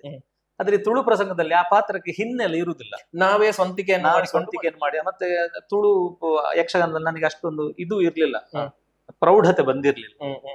ಅದರಲ್ಲಿ ಹೆಚ್ಚು ಕನ್ನಡವೇ ಮಿಶ್ರಣಗೊಳ್ತಾ ಇತ್ತು. ತುಳುವನ್ನು ಸ್ಪಷ್ಟಪಡಿಸ್ಲಿಕ್ಕೆ ಆಗ್ತಿರ್ಲಿಲ್ಲ, ಕನ್ನಡಗಳೇ ಹೆಚ್ಚು ಬರ್ತಾ ಇತ್ತು. ಹೌದು, ಅದು ಸ್ವಾಭಾವಿಕ. ಹೌದು. ಆಮೇಲೆ ಈ ಪಾವಂಜೆ ಮೇಳಕ್ಕೆ ನಿಮ್ಮ ಸೇರ್ಪಡೆ ಆಯ್ತು. ಈ ಪಾವಂಜೆ ಮೇಳ ಹುಟ್ಟಿದ್ದು ಹೇಗೆ? ಅದೇ ನಂತರ 2 ವರ್ಷ ಆದ್ಮೇಲೆ ನಂದು 2ನೇ ವರ್ಷ ತಿರುಗಾಟ ಈಗ ಆಯ್ತು.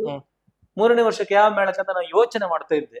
ನನಗೆ ತುಳು ಮೇಳ ಆಗ್ತಾ ಇಲ್ಲ, ಒಂದು ಸರಿಯಾದ ಕನ್ನಡ ಮೇಳ ನನಗೆ ಬೇಕು ಅಂತ ಆ ಯೋಚನೆಯಲ್ಲಿರುವಾಗ ಪಾವಂಜೆ ದೇವಸ್ಥಾನದ ಮುಂಭಾಗದಲ್ಲಿ ಪಟ್ಲ ಸತೀಶಣ್ಣ ಬಂದಿದ್ರು. ಅವರಿಗೂ ತುಂಬಾ ನೋವಿತ್ತು. ಮಾತ್ರ ನಾವು ಮೇಳದಲ್ಲಿಲ್ಲ, ಹೀಗೆ ತಿರುಗಾಟ ಮಾಡ್ತಿದ್ದೇವೆ, ಈ ಕಲಾವಿದರಿಗೆ ತುಂಬಾ ಸಮಸ್ಯೆ ಆಗಿದೆ ಅಂತ ಅವರಿಗೆ ನೋವಿತ್ತು. ಆವಾಗ ಪಾವಂಜೆ ದೇವಸ್ಥಾನದ ಆಡಳಿತ ಮಂಡಳಿಯವರು ಒಂದು ಸೂಚನೆ ಕೊಟ್ಟಿದ್ರು, ಸತೀಶಣ್ಣ ಮೇಳ ಮಾಡುದಿದ್ರೆ, ನೀವು ಮಾಡುದಿದ್ರೆ ಪಾವಂಜೆ ಕ್ಷೇತ್ರದ ಅನುಮತಿ ಉಂಟು ಅಂತ. ಪಟ್ಲ ಸತೀಶಣ್ಣ ಮಾಡುದಿದ್ರೆ ಮಾತ್ರ. ಅವರು ತುಂಬಾ ಯೋಚಿಸಿ ಆ ತೀರ್ಮಾನಿಗೆ ಬಂದದ್ದಿರ್ಬೇಕು. ಸತೀಶಣ್ಣ ಆಯ್ತು ನೋಡು ಅಂತ ಹೇಳಿ ಎಲ್ಲ ವ್ಯವಸ್ಥೆ, ನಾವು 1.5 ತಿಂಗಳಲ್ಲಿ ಆ ಮೇಳವನ್ನು ಹೊರಡಿಸುವುದಂತ ಎಲ್ಲ ವ್ಯವಸ್ಥೆ ಮಾಡಿದ್ವಿ. ಎಲ್ಲ ಸುಬ್ರಹ್ಮಣ್ಯನ ಅನುಗ್ರಹ. ಕಟೀಲು ತಾಯಿಯ ಮಗ ಅಂತ ಲೆಕ್ಕ ಸುಬ್ರಹ್ಮಣ್ಯ. ಹೌದು, ಆ ತಾಯಿಯ ಮಗನಾಗಿ ನಮ್ಮನ್ನು ಕರೆದ್ರು. ನಾನು ಸುಬ್ರಹ್ಮಣ್ಯ ದೇವರ ಸೇವೆ ತುಂಬಾ ಮಾಡಿದ್ದೇನೆ. ಮಾತ್ರ ಹೊಗೆನಾಡು ಹೌದು ಅವರ ಹೊಗೆನಾಡು. ದೇವಸ್ಥಾನ ಹ್ಮ್. ಸುಬ್ರಹ್ಮಣ್ಯೇಶ್ವರ ದೇವಸ್ಥಾನದಲ್ಲಿ ಹ್ಮ್. ಒಂದು ಸಾಧಾರಣ 10-15 ವರ್ಷ ಹ್ಮ್. ಸಂಕ್ರಮಣದ ಉತ್ಸವ ಆಗ್ತಾ ಇತ್ತು ಅಲ್ಲಿ. ಹ್ಮ್. 1 ತಿಂಗಳು ಕಂಟಿನ್ಯೂಸ್ ತಾಳಮದ್ದಳೆ ಇತ್ತು. ಹ, ಹ. ಅಲ್ಲೇ ನಾನು ಇರ್ತಿದ್ದೆ 1 ತಿಂಗಳು. ಓ. ಸುಬ್ರಹ್ಮಣ್ಯನ ಸೇವೆ ಎಲ್ಲ ಮಾಡಿದ್ದೇನೆ. ಹ, ಹ. ಅದರ ಅದರ ಅನುಗ್ರಹ ಒಂದು ರೂಪವಾಗಿ ಫಲ. ನನಗೆ ಫಲ ಅಂತ ನಾನು ಭಾವಿಸಿದ್ದೇನೆ. ಹ್ಮ್. ಪೂರ್ಣ ತೃಪ್ತಿ ಉಂಟು ಈಗ ಪಾವಂಜ ಮೇಳ. ಪಾವಂಜಿ ಮೇಳದ ವ್ಯವಸ್ಥೆ ಹೇಗೆ ಉಂಟು? ವಿಶೇಷವಾಗಿ ಸತೀಶ್ ಅಣ್ಣನಲ್ಲಿ ಒಂದು ಕಲ್ಪನೆ ಇತ್ತು. ಹ. ಮೇಳ ಹೀಗೆ ಇರಬೇಕು, ಹ. ಕಲಾವಿದರಿಗೆ ಇಂತಹ ವ್ಯವಸ್ಥೆಗಳೇ ಬೇಕು, ಹ. ಯಾವ ಕಲಾವಿದರಿಗೂ ತೊಂದರೆ ಆಗಬಾರದು, ಒಂದು ಮೇಳ ಹೀಗೆ ಇರಬೇಕೆನ್ನುವ ಹಾಗೆ ತೋರಿಸಬೇಕೆನ್ನುವ ಹಾಗೆ ಕಟಿಬದ್ಧರಾಗಿ ಅವರು ಹೇಳಿದದ್ದು. ಹ್ಮ್. ಅದಕ್ಕೆ ಪೂರಕವಾಗಿ ಅವರ ಯೋಚನೆಗಳೇನುಂಟು ಅದಕ್ಕೆ ಪೂರಕವಾಗಿ ಪಾವಂಜ ದೇವಸ್ಥಾನದ ಆಡಳಿತ ಮಂಡಳಿಯವರ ಹ್ಮ್. ಸಂಪೂರ್ಣ ಸಹಕಾರ. ಹ್ಮ್. ಅವರಿಗೆ ಯಾವುದೇ ಫಲಾಪೇಕ್ಷೆ ಇಲ್ಲ. ಹ್ಮ್. ಮೇಳ ಚಂದ ಬೇಕು, ಹ್ಮ್. ಅದರಿಂದ ಯಕ್ಷಗಾನದಿಂದ ತಮಗೆ ಇನ್ಕಮ್ ಬರ್ಬೇಕೆನ್ನುವಂತಹ ಹೌದು. ಯಾವ ಯೋಚನೆ ಕಲ್ಪನೆ ಇಲ್ಲ. ಹ್ಮ್. ಯಕ್ಷಗಾನದ ಅದರಲ್ಲಿ ಎಷ್ಟು ಚಂದ ಆಗ್ತದೆ ಹ್ಮ್. ಅದು ನಮಗೆ ಮುಖ್ಯ. ಹ್ಮ್. ಕಲಾವಿದರೆಲ್ಲ ಪರಿಪೂರ್ಣ ತೃಪ್ತಿಯಿಂದ ಇರಬೇಕು. ಹ್ಮ್. ಈ ಇಚ್ಛೆಯಿಂದಲೇ ಇದುವರೆಗೂ ಅವರು ತೊಡಗಿಸಿಕೊಂಡಿದ್ದಾರೆ. ಇನ್ನೂ ಅವರು ಅದಕ್ಕೆ ಸಂಪೂರ್ಣವಾಗಿ ಸಹಕರಿಸ್ತಾರೆ ಅನ್ನೋ ವಿಶ್ವಾಸ ಉಂಟು. ಹ್ಮ್. ಹಾಗೆ ದೇವಸ್ಥಾನದ ಆಡಳಿತ ಮಂಡಳಿ, ಹ್ಮ್. ಸತೀಶ್ ಅಣ್ಣನ ಪೂರ್ಣ ತೊಡಗಿಕೊಳ್ಳುವಿಕೆ, ಇದರಿಂದಲಾಗಿ ನಮ್ಮ ಮೇಳದಲ್ಲಿರುವ ಎಲ್ಲಾ ಕಲಾವಿದರು ಪೂರ್ಣ ತೃಪ್ತರು. ಒಂದು ಮಾತಿದೆ, ಮುಂದಿನ ವರ್ಷ ಪಾವಂಜಿ 2 ಮೇಳದ ತಿರುಗಾಟ ಇದೆ. ತುಂಬಾ ಅಪೇಕ್ಷೆಗಳು ಉಂಟು ಹ್ಮ್. ಮಾಡ್ಬೇಕು ಅಂತ ಹೇಳಿ. ಹ್ಮ್. ನಮಗೆ ಕ್ಯಾಂಪ್ಗಳು ಬರ್ತದೆ, ಹ್ಮ್. ಅದಕ್ಕೇನು ಸಮಸ್ಯೆ ಇಲ್ಲ. ಹ್ಮ್. ಬೇಕಾದಷ್ಟು ಬೇಡಿಕೆ ಉಂಟು ಹ್ಮ್. ನಮ್ಮ ಮೇಳದ ಆಟಕ್ಕೆ. ಹ್ಮ್. ಆದ್ರೆ ನಾವು ಯೋಚಿಸ್ಬೇಕಾದ್ರೆ ಏನಂತ ಹೇಳಿದ್ರೆ, ಸತೀಶ್ ಅಣ್ಣ ಈಗ ಪ್ರಧಾನ ಭಾಗವತರು.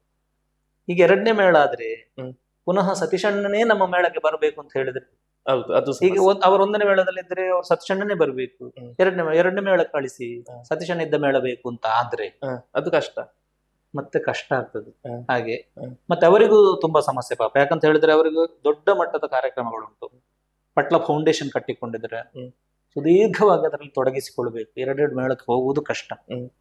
ಆ ಒಂದು ಯೋಚನೆಯಿಂದ ಈಗ ತಣ್ಣಗಾಗಿದ್ದಾರೆ ಹ. ಅಂತ ಗೊತ್ತಿಲ್ಲ. ತುಂಬಾ ಬೇಡಿಕೆ ಉಂಟು ಮಾತ್ರ ಹ್ಮ್. ಹ್ಮ್. ಹ್ಮ್. ಮೇಳ ಆಗ್ಬೇಕು. ಮತ್ತೊಂದು ವಿಷಯ ಅಂತ ಹೇಳಿದ್ರೆ, ಪಾವಂಜಿ ಮೇಳದಲ್ಲಿ ಈ ದೇವರು ಹ್ಮ್. ಚೌಕಿಯಿಂದ ಆಟ ಮುಗಿಸಿ ಮತ್ತೆ ದೇವಸ್ಥಾನಕ್ಕ. ಹೌದು, ಹ. ನಮಗೆ ಆರಂಭದ ವರ್ಷದಲ್ಲಿ ಹ. ನಾನೇ ಆ ಮೇಳದ ನೋಡಿಕೊಡುದು. ಹ. ನಾನೇ ಈಗ. manager ಆಗಿ. ಹ್ಮ್. ಹೌದು. ಸುರಿಯನ ವರ್ಷ ಹ್ಮ್. ಮೇಳದ ದೇವರು ಮೇಳದೊಟ್ಟಿಗೆ ಇದ್ರು. ಹ್ಮ್. ಅಂದ್ರೆ ಬಿಡಾರದ ವ್ಯವಸ್ಥೆ ಎಲ್ಲ ಕೆಲವು ಕಡೆಯಲ್ಲಿ ಸರಿ ಇರುವುದಿಲ್ಲ. ಹ್ಮ್. ಅಂದ್ರೆ ದೇವರಿರುವಾಗ ಅಲ್ಲಿ ಸ್ವಚ್ಛತೆ ಬೇಕು, ಹ್ಮ್. ಅದಕ್ಕೆ ಪೂರಕವಾಗಿ ಆಟ ಆಡಿಸುವವರು ಆ ಪೂಜೆಗೆ ಬರಬೇಕು, ಹ್ಮ್. ಪರಿಶುದ್ಧವಾಗಿ ಅದರಲ್ಲಿ ತೊಡಗಿಸಿಕೊಳ್ಳಬೇಕು. ಅದು ನಾಗದೇವರು. ಹ್ಮ್. ಹಾಗೆ ಆ ಒಂದು ಆರಂಭದ ವರ್ಷದಲ್ಲಿ ತುಂಬಾ ಕಷ್ಟ ಆಗಿತ್ತು. ನಾನು ನೋಡ್ತಾ ಇದ್ದೆ, ಹ್ಮ್. ಹ್ಮ್. ನನಗೂ ನಿದ್ರೆ ಇಲ್ಲ ಹಗಲಲ್ಲಿ. ಈ ಆಟ ಆಡಿಸೋರನ್ನಲ್ಲಿ ಕರೀಬೇಕು ಪೂಜೆಗೆ. ಅಂದ್ರೆ ಮಧ್ಯಾಹ್ನ ಪೂಜೆ ಇತ್ತು. ಹ, ಹ. ಸಾಧಾರಣ 1-1.5 ಗಂಟೆ ಆ ಪೂಜೆ ಹೋಗ್ತಾ ಇತ್ತು. ಈ ಮಧ್ಯಾಹ್ನ ಪೂಜೆ ಬೇರೆಲ್ಲೋ ಮೇಳದಲ್ಲಿ ಇಲ್ವಾ? ಉಂಟು, ಕಟೀಲ್ ಮೇಳದಲ್ಲಿ ಉಂಟು. ಉಂಟು. ಹಾಗೆ ಇಲ್ಲಿದ್ದು ಇಲ್ಲಿ ಪಾವಂಜ ಮೇಳದಲ್ಲೂ ಇತ್ತು ಹ್ಮ್. ಮಧ್ಯಾಹ್ನ. ಹ್ಮ್. ಆ ಪೂಜೆ ಈಗಲೂ ಉಂಟು, ಆದ್ರೆ ದೇವಸ್ಥಾನದಲ್ಲಿ ಆಗ್ತದೆ ಹ್ಮ್. ಆ ದೇವರು. ಈಗ ಹ್ಮ್. ನಮ್ದು ಆಟ ಮುಗಿಸಿ 12:30 1 ಗಂಟೆಗೆ ಆಟ ಮುಗಿದ್ರೆ ಹ್ಮ್. ದೇವರು ಪುನಃ ಪಾವಂಜ ದೇವಸ್ಥಾನಕ್ಕೆ ಅದಕ್ಕೆಂತಲೇ ಬೇರೆನೆ ಬೇರೆನೆ ಗಾಡಿ ಗಾಡಿ ವ್ಯವಸ್ಥೆ. ವ್ಯವಸ್ಥೆ. ಹೌದು. ಹೌದು. ಈಗ ಎಷ್ಟು ದೂರ ಆಟ ಇದ್ರು ಕೂಡ ಇಲ್ಲಿಗೆ ಮುಟ್ಬೇಕಾಗತ್ತೆ. ಹೌದು, ಸಾಧಾರಣ ಒಂದು 150 ಕಿಲೋಮೀಟರ್ ದೂರ ಇದ್ರು ಕೂಡ ಹ. ದೇವರು ದೇವಸ್ಥಾನಕ್ಕೆ ಬರ್ತಾರೆ. ಈಗ ಆ ಕಡೆಗೆಲ್ಲ ಆದ್ರೆ ಸಾಗರ ಎಲ್ಲ ಆ ಕಡೆ ಆದ್ರೆ ಹ್ಮ್. ಅಲ್ಲಿ ಯಾವ್ದಾದ್ರು ನಮ್ಮ ದೇವಸ್ಥಾನಕ್ಕೆ ಸಂಬಂಧಪಟ್ಟ ಮನೆಯು ಅಥವಾ ದೇವಸ್ಥಾನವಿದ್ರೆ ಅಲ್ಲಿ ಒಂದು 2-3 ದಿವಸ ಉಳಿಕೊಳ್ತಾರೆ. ಅಂದ್ರೆ ಆ ಕಡೆ ನಾವು ಹೋದ್ರೆಲ್ಲ 7 ದಿವಸ 8 ದಿವಸದೆಲ್ಲ ಕಾರ್ಯಕ್ರಮಗಳು ಇರ್ತದೆ. ಹ್ಮ್. ಹೋಗಿ ಬರುವುದೇ ಹೋಗಿ ಬರುವುದು ಕಷ್ಟ. ಅದಕ್ಕೆ ಬೇಕಾ ಅಲ್ಲೇ ದೇವರು ಇರ್ತಾರೆ. ಹ, ಹ. ಮತ್ತೆ ಒಂದ್ 2-3 ದಿವಸ ಕಳೆದು ಮತ್ತೆ ಬರ್ತಾರೆ. ಹಾಗೆ. ಆ ಪಾವಂಜೆ ಮೇಳದ ದೇವಿ ಮಹಾತ್ಮೆ ಬಹಳ ಒಂದು ವಿಶೇಷ. ಈಗ ನೋಡ್ತಿದ್ರೆ ಹ. ಆ ದೇವಿ ಮಹಾತ್ಮೆಯ ಸೆಟ್ಟಿಂಗ್ ಈಗ ಯಾಕಂದ್ರೆ ಮೊದಲಿನ ಕಾಲದಲ್ಲಿ ಮೊದಲು ದೇವಿ ಮಹಾತ್ಮೆ ಒಂದು ಬೇರೆ ತರ ಇತ್ತು ಕಾಲಮಿತಿಗೆ. ಹೌದು. ಆದ್ರೆ ಪಾವಂಜೆ ಮೇಳದ ದೇವಿ ಮಹಾತ್ಮೆ ಆ ಒಂದು ಸೆಟ್ಟಿಂಗ್ ಬೇರೆ. ಹೌದು. ಹೇಗೆ ಅದರ ಒಂದು ವ್ಯವಸ್ಥೆ ಮಾಡ್ತಿದ್ರೆ? ಇಡೀ ರಾತ್ರಿ ಆಗುವ ಆಟವನ್ನು ಹ್ಮ್. ನಾವು ಅಂದ್ರೆ ಬೇಗ ಪ್ರಾರಂಭ ಮಾಡ್ತೇವೆ. ಈಗ 6 ಚೌಕಿ ಪೂಜೆ ಆದ್ರೆ 7 ಗಂಟೆಗೆ ಪ್ರಸಂಗ ಪ್ರಾರಂಭ ಆದ್ರೆ 12ವರೆಗೆ ಅದನ್ನು ಮುಗಿಸುವ ಯೋಚನೆಯಲ್ಲಿ ನಾವು ಮಾಡುದು. ಹ್ಮ್. ಸ್ವಲ್ಪ ವೇಗವಾಗಿ ಹೋಗ್ತೇವೆ. ಹ್ಮ್. ಅಂದ್ರೆ ಸ್ವಲ್ಪ ಅರ್ಥಗಳನ್ನು ಕಡಿಮೆ ಮಾಡಿಕೊಂಡು, ಪದ್ಯಗಳನ್ನು ಕಡಿಮೆ ಮಾಡಿಕೊಂಡು, ಹ್ಮ್. ಜನಗಳಿಗೆ ಎಲ್ಲೂ ಬೋರ್ ಆಗದ ಹಾಗೆ ಯಾವುದೇ ಪಾತ್ರಗಳನ್ನು ಬಿಡದೆ ಹ್ಮ್. ಎಲ್ಲಾ ಪಾತ್ರಗಳನ್ನು ತೆಗೆದುಕೊಂಡು ಹ್ಮ್. ಕಲಾವಿದರಿಗೆ ಪ್ರೇಕ್ಷಕರಿಗೆ ಬೇಕಾಗುವ ಹಾಗೆ ಆ ಪ್ರದರ್ಶನವನ್ನು ನಾವು ಕೊಡ್ತೇವೆ. ಇಲ್ಲಿ ಬೋರ್ ಆಗದ ಹಾಗೆ. ಕೆಲವು ಪದ್ಯ ಎಲ್ಲ ಕಟ್ಟ ಕಟ್ಟಾಗ್ತದೆ. ಮತ್ತೆ ವಾದದ ಭಾಗ, ಈಗ ಬ್ರಹ್ಮ ವಿಷ್ಣು ಮಹೇಶ್ವರ ವಾದದ ಭಾಗ ಬಿಟ್ಟು ಹ. ನೇರವಾಗಿ ಮಧುಕೈಟವರನ್ನು ಮುಗಿಸಿ ವಿಷ್ಣುವಿಗೆ ಪೀಠಿಗೆ ಇಲ್ಲ ಆದಿಮಾಯಿ ಅಂತ ಉಂಟು, ತೊಡಗಿ ಆದಿಮಾಯಿ ಉಂಟು, ಬ್ರಹ್ಮ ವಿಷ್ಣು ಮಹೇಶ್ವರ. ಹ್ಮ್. ಆ ಎಲ್ಲ ಸುರುವಿನ ಎಲ್ಲಾ ಭಾಗದ ಪದ್ಯಗಳು ಮುಗಿದು ಹ್ಮ್. ನಂತರ ಮಧುಕೈಟವರನ್ನೇ ಹೋಗಿಸುದು. ವಾದ ಇಲ್ಲ. ವಾದ ಇಲ್ಲ. ಆರಂಭ ಒಂದು 2-3 ವರ್ಷ ಮಾಡಿದ್ದೇವೆ ನಾವು. ಹ. ನಮಗೆ ಸಮಯ ಸಾಕಾಗ್ತಿರ್ಲಿಲ್ಲ. ಹ. 1-1.5 ಗಂಟೆವರೆಗೆ ಹೋಗ್ತದೆ. ಹ. ಹಾಗೆ ಅದು ಕಷ್ಟಾದೀತಿ ಅನ್ನೋ ನೆಲೆಯಲ್ಲಿ ಅದನ್ನು ಬಿಟ್ಟು ಈಗ ನಾವು ಮಧುಕೈಟವರನ್ನು ಮಾಡ್ತೇವೆ. ವಾರದ ಪ್ಲಾಟ್ ಬಿಟ್ಟಿದ್ದು. ಅಲ್ಲಿಂದ ಮಧುಗೈ. ಹೌದು. ಮಾಧವಣ್ಣ, ಯಕ್ಷಗಾನ ಸಂಘಟಕನ ವಿಷಯ ಮತ್ತೆ ಮಾತಾಡೋಣ. ಈ ತಾಳಮದ್ದಳೆ ಕ್ಷೇತ್ರಕ್ಕೆ ಬರಲಿಕ್ಕೆ ನಿಮ್ಗೆ ಹೀಗೆ ಪ್ರೇರಣೆ? ನಾನು ಸಣ್ಣವನಿರುವಾಗ್ಲೇ ಅಂದ್ರೆ ಮೇಳಕ್ಕೆ ಸೇರೋ ಮುಂಚೆ, ಯಕ್ಷಗಾನ ಕಲಿಯುವ ಮುಂಚೆ ನಮ್ಮ ಆದಿಶಕ್ತಿ ಚಾಮುಂಡೇಶ್ವರಿ ದೇವಸ್ಥಾನದಲ್ಲಿ ನಮ್ಮವರೆಲ್ಲ ತಾಳಮದ್ದಳೆ ಮಾಡ್ತಾ ಇದ್ರು, ಹಿರಿಯರೆಲ್ಲ ಇದ್ರು. ಸಾಧಾರಣ ಮಟ್ಟಿನಲ್ಲಿ ಇದು ಹೋಗ್ತಾ ಇತ್ತ ತಾಳಮದ್ದಳೆಗಳೆಲ್ಲ. ಅಲ್ಲಿಗೆ ಹೋಗ್ತಾ ಇದ್ದೆ, ನಾನು ಕೂತ್ಕೊಳ್ತಾ ಇದ್ದೆ, ನೋಡ್ತಾ ಇದ್ದೆ. ಹಾಗೆ ಅಲ್ಲಿ ಶ್ರೀಧರಾಚಾರ್ಯ ಅಂತ ಇದ್ರು ಒಬ್ರು. ನೀ ಬಾ ಮಾತಾಡ್ಲಿಕ್ಕೆ ಅಭ್ಯಾಸ ಆಗ್ತದೆ ಅಂತ ಹೇಳಿದ್ರು. ಹಾಗೆ ಒಮ್ಮೆ ಹೋದೆ. ಪಂಚವಟಿ ಪ್ರಸಂಗದಲ್ಲಿ ಋಷಿಗಳು ಬರ್ತಾರಲ್ಲ, ಆ ಪಾತ್ರ ಎಲ್ಲ ಕೊಟ್ರು ಮೊದಲು. ಮತ್ತೆ ನಿನ್ಗೆ ಒಳ್ಳೆ ಅವಕಾಶ ಉಂಟು, ನೀ ಬಾ, ನಿತ್ಯ ಬಾ, ಒಳ್ಳೊಳ್ಳೆ ಪಾತ್ರ ಮಾಡ್ಬೋದು ನೀಗ. ಅಲ್ಲಿ ಸ್ವಲ್ಪ ಸ್ವಲ್ಪ ಸ್ವಲ್ಪ ಅಭ್ಯಾಸ ಮಾಡಿದೆ.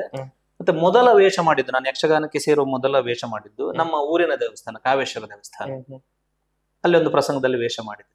ಆಮೇಲೆ ಕಟೀಲ್ ಮೇಳಕ್ಕೆ ಬಂದ. ಆಮೇಲೆ ನಾನು ನಾಟ್ಯಾಭ್ಯಾಸ ಮಾಡಿ ಮತ್ತೆ ಕಟೀಲ್ ಮೇಳಕ್ಕೆ ಬಂದೆ. ಈಗ ತಾಳಮದ್ದಳೆ ಕ್ಷೇತ್ರದಲ್ಲಿ ಅದಕ್ಕೆ ಪೂರ್ಣ ಒಂದು ತಯಾರಿ ಬೇಕಾಗ್ತದೆ.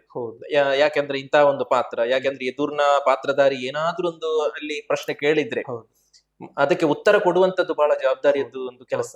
ಹೇಗೆ ನೀವು ತಯಾರಿಯಾಗಿ ಹೋಗ್ತೀರಿ ನೀವು? ಅಂದ್ರೆ ನಾನು ತಾಳಮದ್ದಳೆಯಲ್ಲಿ ಈ ಚರ್ಚಾ ವಿಷಯಗಳಿಗೆ ನಾನು ಸ್ವಲ್ಪ ಹಿಂದೆ, ಅಂದ್ರೆ ನನಗೆ ಅಷ್ಟು ಅನುಭವ ಇಲ್ಲ ಅದರ ಬಗ್ಗೆ.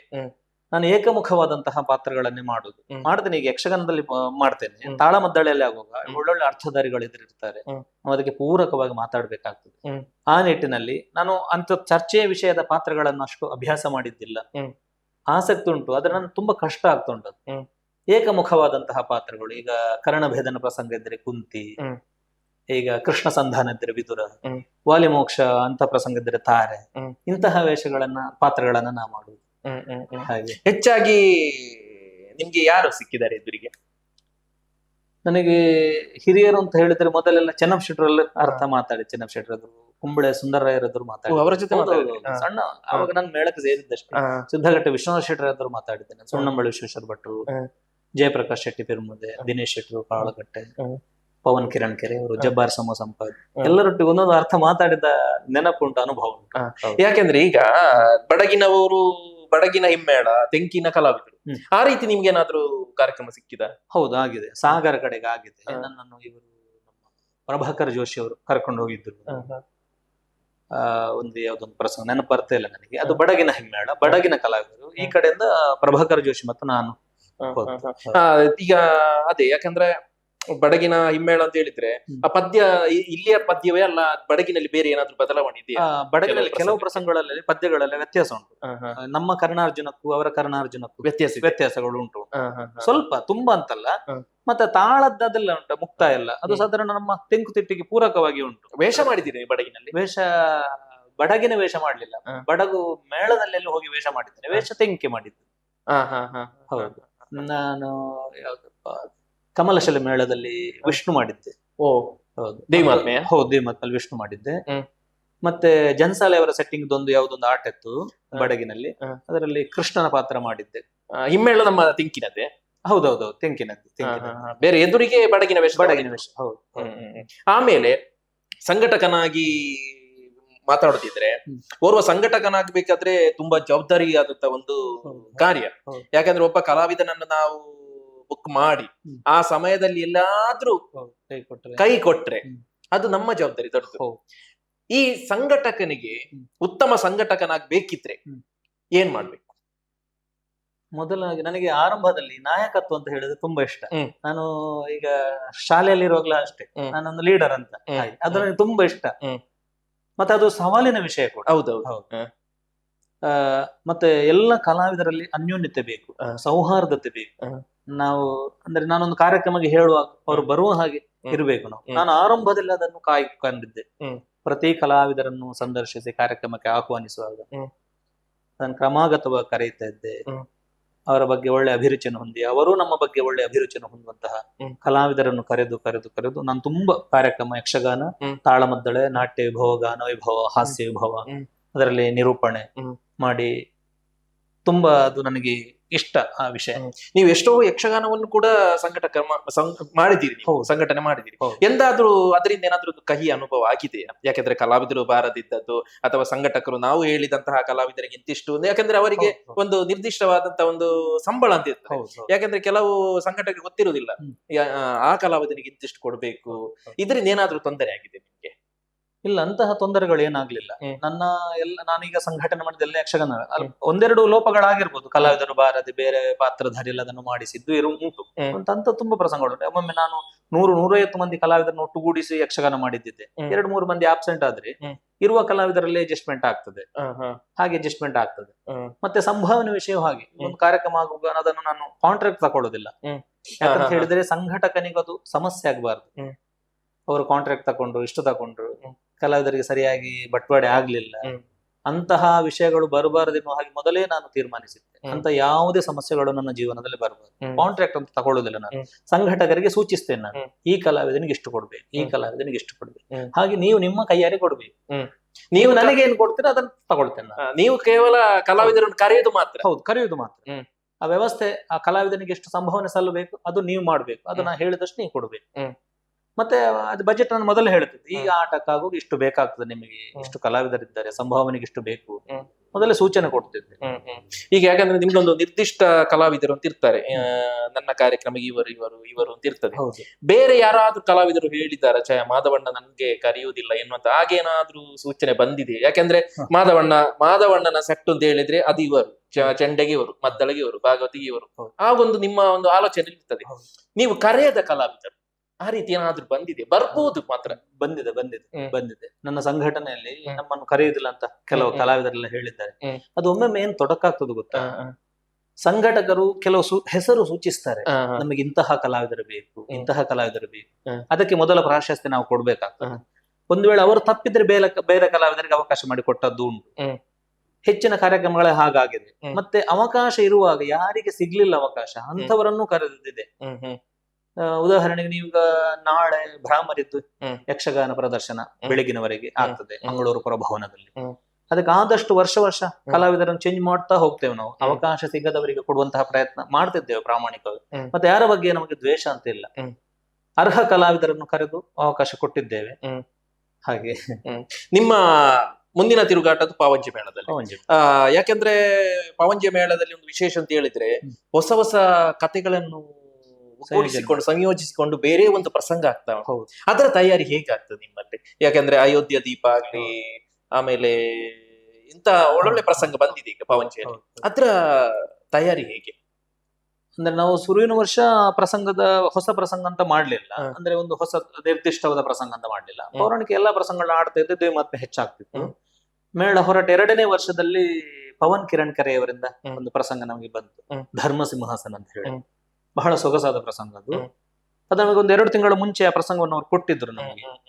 ಈ ಪಾತ್ರವನ್ನು ಹೀಗೆ ಇವ ಮಾಡಿದ್ರೆ ಒಳ್ಳೇದು, ಅವರು ಮೊದಲೇ ತೀರ್ಮಾನ ಮಾಡಿದ್ರು, ಹೀಗೆ ಕೊಡಿ, ಹಂಚಿಕೊಳ್ಳಿ ಪಾತ್ರ ಅಂತ. ಹಾಗೆ ಅದಕ್ಕೆ ಸತೀಶ್ ಅಣ್ಣ ಪೂರಕವಾಗಿ ಒಂದು ಪ್ರಾಕ್ಟೀಸ್ ಎಲ್ಲ ಮಾಡಿ ಆ ಕಾರ್ಯಕ್ರಮ ಹಿಟ್ ಆಗುವಾಗ, ಆ ಪ್ರಸಂಗ ಹಿಟ್ ಆಗುವಾಗ ಮೊದಲು ನೀವು ಪ್ರಾಕ್ಟೀಸ್ ಮಾಡಿ? ಹೌದು, 1-2 ಪ್ರಾಕ್ಟೀಸ್ ಮಾಡಿ, ಈ ಪದ್ಯಗಳಿಗೆ ಹೀಗೆ ಅರ್ಥ ಹೇಳ್ಬಹುದು, ಹೀಗೆ ಕೊಂಡೋಗ್ಬೋದು, ಏನಾದ್ರು ಬದಲಾವಣೆ ಇದ್ರೆ ಅಲ್ಲೇ ಸೂಚಿಸ್ತಾ ಇದ್ರು. ಪ್ರಸಂಗಕರ್ತರು ಪಟ್ಲ ಸತೀಶ್ ಅಣ್ಣ ಇದ್ದು ಹಾಗೆ ಸೂಚನೆ ಕೊಟ್ಟು ಮತ್ತೆ ನಮಗೆ ಹೆಚ್ಚಾಗಿ ರಂಗಸ್ಥಳದಲ್ಲಿ ಪ್ರಯೋಗ ಆಗ್ತಾ ಹೋಗುವಾಗ ಗೊತ್ತಾಗ್ತದೆ. ಈಗ ಭಾಗವತರಿಗೆ ಗೊತ್ತಾಗ್ತದೆ, ಕಲಾವಿದರಿಗೂ ಗೊತ್ತಾಗ್ತದೆ, ಇದು ಲೋಪ, ಇದನ್ನು ಹೀಗೆ ಮಾಡಿದ್ರೆ ತಪ್ಪಾಗ್ತದೆ, ಪ್ರಸಂಗ ಹಿಟ್ಟಾಗ್ಲಿಕ್ಕಿಲ್ಲ, ಹೀಗೆ ಮಾಡಿದ್ರೆ ಹೇಗೆ.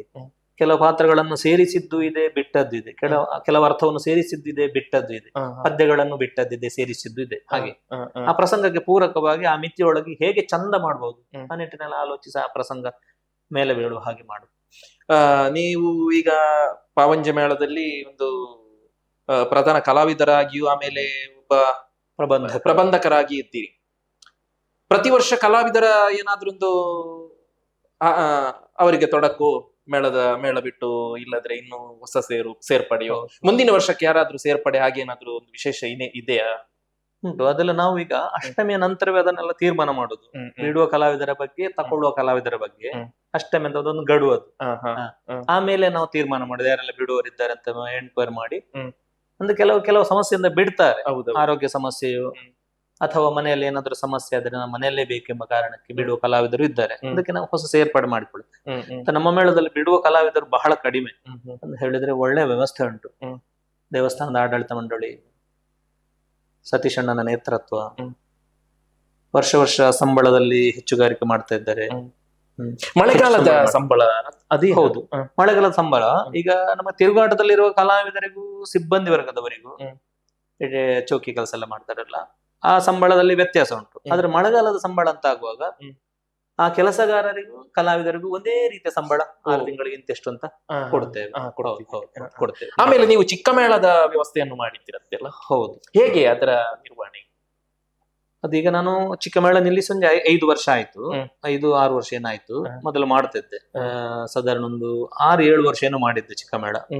ಒಬ್ಬರು ಸೂಚನೆ ಕೊಟ್ಟರು, ಅಂದ್ರೆ ನಮ್ದಿದ್ದು ಶಾರದಾ ಯಕ್ಷಗಾನ ಮಂಡಳಿ ಅಂತ ಇದೆ ಇಲ್ಲೇ ಪೆರ್ಮುದೆ ಹತ್ತಿರ. ಆ ಕ್ಷೇತ್ರದಿಂದ ಹೊರಟ ಚಿಕ್ಕ ಮೇಳ ಬಹಳ ಸುಸಜ್ಜಿತವಾಗಿ ಹೋಗಿತ್ತು. ನಮ್ಗೆ ಆ ಕಡೆಯಿಂದ ಕಾಸರಗೋಡು ಕಡೆಯಿಂದಲೇ ತುಂಬಾ ಕಲಾವಿದರಿದ್ದರು ನಮ್ಮೊಟ್ಟಿಗೆ. ಅವರನ್ನೆಲ್ಲ ಸೇರಿಸಿ ಅವರ ಸಹಕಾರದಿಂದ ಮಾಡಿದ್ದೆ. ಅದ್ರ ಬಹಳ ಕಷ್ಟ ಆಗ್ತಿತ್ತು ಮಳೆಗಾಲದ ತಿರುಗಾಟ. ಮತ್ತೆ ಚಿಕ್ಕ ಮೇಳಗಳ ಸಂಖ್ಯೆ ಹೆಚ್ಚಾದ ಕಾರಣ ಒಂದು ಮನೆಗೆ ಒಂದು ಚಿಕ್ಕ ಮೇಳ ಹೋಗ್ಬೇಕು. 2 ಹೋಯ್ತು ಅಂತಾದ್ರೆ ಆ ಮನೆಯವನಿಗೆ ಸಂಕಷ್ಟ. ಅಂತ ಮಾತುಗಳೆಲ್ಲ ಬರ್ಲಿಕ್ಕೆ ಪ್ರಾರಂಭ ಆಯ್ತು. ಅದಕ್ಕೆ ಅದು ಬೇಡ ಅಂತ ಹೇಳಿ ನಾನು ನಿಲ್ಲಿಸಿದೆ. ಸದ್ಯಕ್ಕೆ ನಿಮ್ಮ ಮನೆಯಲ್ಲಿ ಯಾರೆಲ್ಲಿದ್ದೀರಿ? ನಿಮ್ಮ ಸಂಸಾರ ಜೀವನ ಹೇಗೆ? ಮನೆ ನನ್ನ ಶ್ರೀಮತಿ ವಿಜಯಲಕ್ಷ್ಮಿ ಮತ್ತೆ ನಾನು ಇಬ್ಬರೇ ಇರೋದು. ಒಟ್ಟಿನಲ್ಲಿ ಸುಖ ಸಂಸಾರ ನಿಮ್ದು.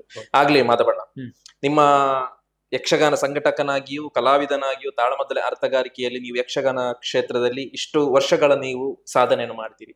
ನಿಮ್ಮ ಸಾಧನೆ ಇನ್ನೂ ಮುಂದಕ್ಕೆ ಹೋಗ್ಲಿ ಎನ್ನುವ ಹಾಗೆ ಆ ಕಟೀಲು ಭ್ರಮರಾಂಬಿಕೆಯು ಪಾವಂಜ ಮೇಳದ ಸುಬ್ರಹ್ಮಣ್ಯ ಸ್ವಾಮಿಯು ಅನುಗ್ರಹಿಸಲೆಂಬುದಾಗಿ ನಮ್ಮ ಪ್ರಾರ್ಥನೆ.